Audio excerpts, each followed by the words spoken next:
negara itu bagaimana memperkuat pertahanan keamanan supaya tidak diganggu oleh negara lain. Seperti di sini ada pendapat dari 3 orang tokoh. Yang pertama itu ada Niccolo Machiavelli.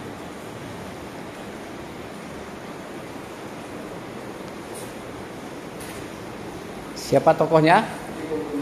Machiavelli ya. Bahwa di sini sejarah adalah rangkaian peristiwa dan akibat dapat dianalisis dan dipahami dengan usaha intelektual, di mana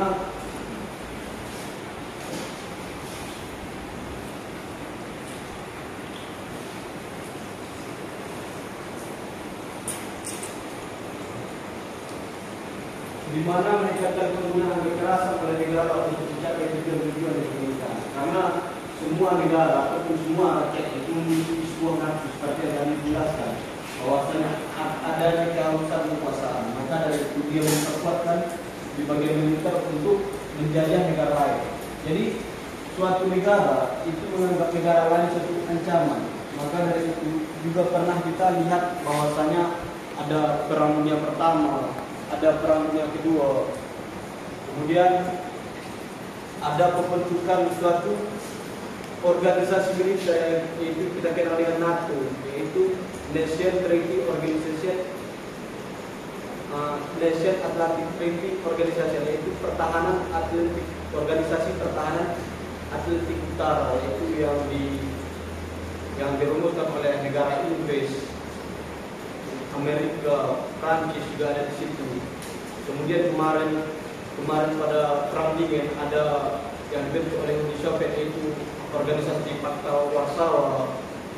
Hal ini untuk memungkinkan supaya bisa memperkuat pertahanan dengan menjalin hubungan-hubungan dengan negara lain. Begitu juga dengan negara Indonesia. Seperti yang teman-teman lihat di PP ini ada kami buat ataupun kami selipkan suatu gambar, yaitu Menteri Pertahanan kita, yaitu Prabowo Subianto, di mana dia telah membuat sebuah gagasan, di mana dia membentuk sebuah komponen cadangan yang dibentuk pada tahun 2019, kemudian terrealisasikan pada tahun 2021, 2022, 2023 dengan melantik per tahunnya itu beribu anggota komponen cadangan yang memperkuat pertahanan sesuai dengan pasal yang ada di pasal 27 bahwasanya setiap warga negara itu berhak membela negara. Kemudian pada pasal 32. Kemudian di sini juga ada penandatanganan pembelian pesawat tempur oleh Menteri Pertahanan kita juga di Amerika. Kenapa ini dilakukan? Karena kita pada pandangan teori realisme menganggap negara lain itu ancaman.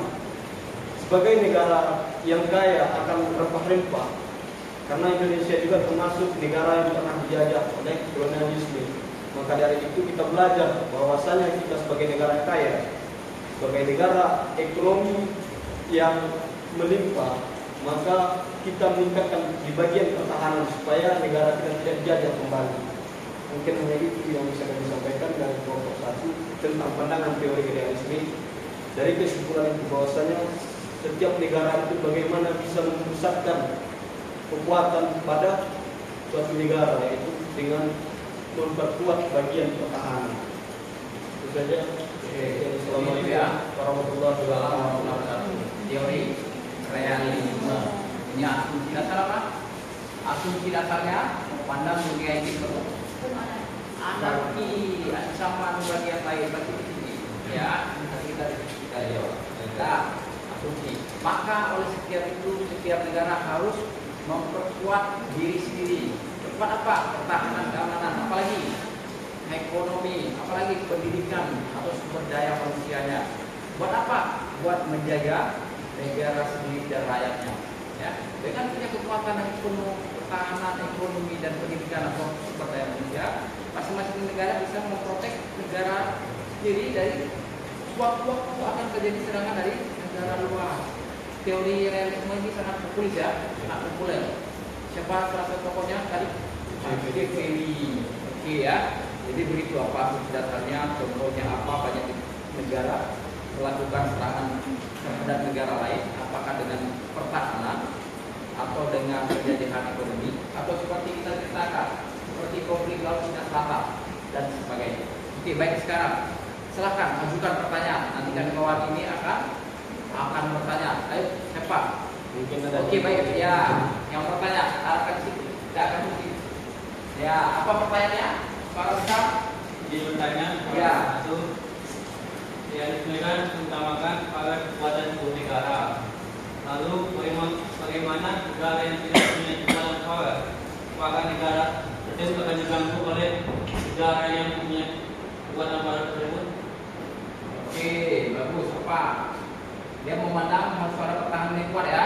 Bagaimana kalau negara kecil tidak punya itu? Apakah suatu saat akan diganggu oleh negara lain? Apa yang harus dilakukan? Ya, apa yang harus dilakukan oleh negara tersebut? Bagaimana kelanjutan negara tersebut ya? Oke, pertanyaan. Boleh, silakan. Boleh, dia mulai realisme memandang perlu apa sekarang? Perlu ya pertahanan dan kekuatan negara sendiri. Bagaimana negara-negara kecil yang tidak memiliki tidak memiliki konsep ini ya, karena negara kecil, tentaranya kecil, pertahanan keamanan atau persenjataan kurang, masyarakatnya sedikit, ya, apa yang harus mereka lakukan? Tadi kamu udah jawab kan di awal? Ada apa namanya?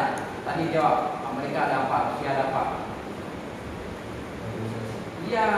Oke. Bagaimana jika negara kecil tidak mempunyai kekuatan militer? Iya.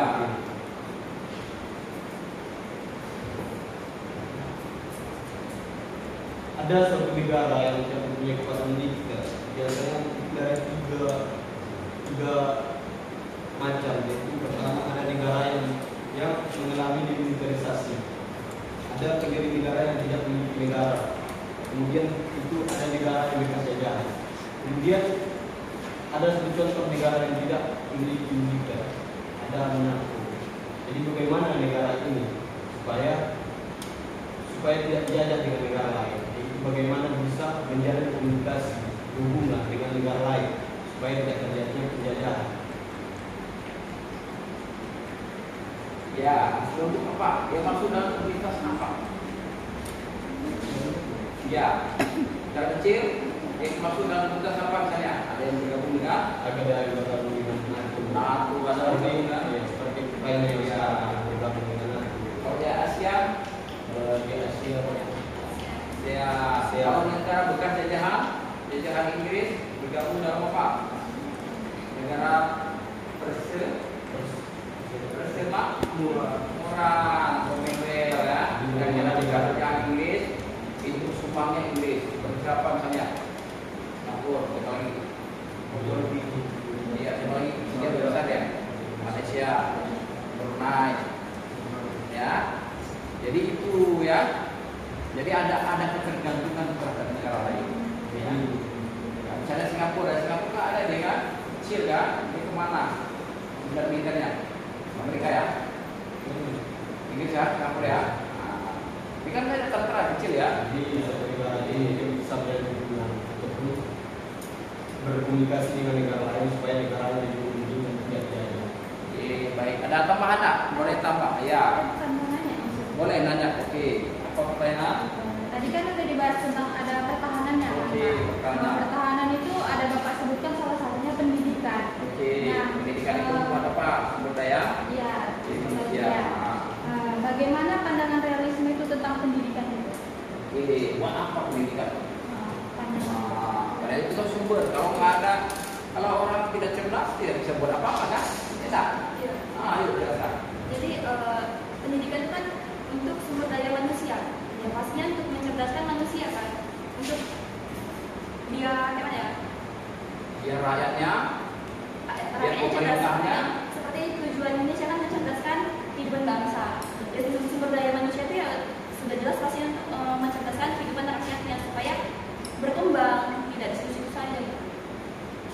Ya, sumber daya yang unggul bisa apa? Menciptakan negara ini bisa makmur, maju, bisa menciptakan apa? Bisa memproduksi apa?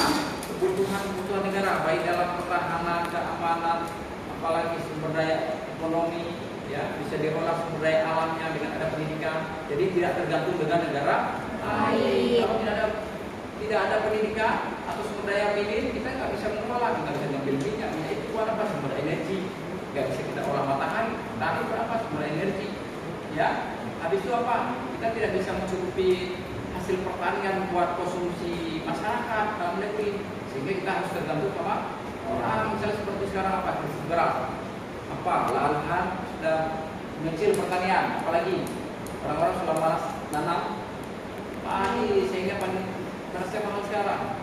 Kita harus impor dari yang lain. Nah, bayangkan kalau impor itu dihentikan, apa jadinya? Apa kita kan? Iya, maka kita harus mandiri. Pak, negara itu harus mandiri, segi makanan buat warganya. Segi apa lagi? Ya, transportasi, energi, ya, ekonomi, ya. Nanti suatu waktu apa kejadian kita bersiap, ya, masyarakat tidak lapar, ya. Yang perlu adalah mencukupkan pangan bagi warganya. Oke, bagus, tepuk tangan buat kelompok ini. Ada lagi mau tambahkan? Tambahkan dulu. Oke, siapa? Boleh. Siapa mau tambahkan lagi? Tambahkan jawabannya. Oke. Jawabannya ini kan, Oke.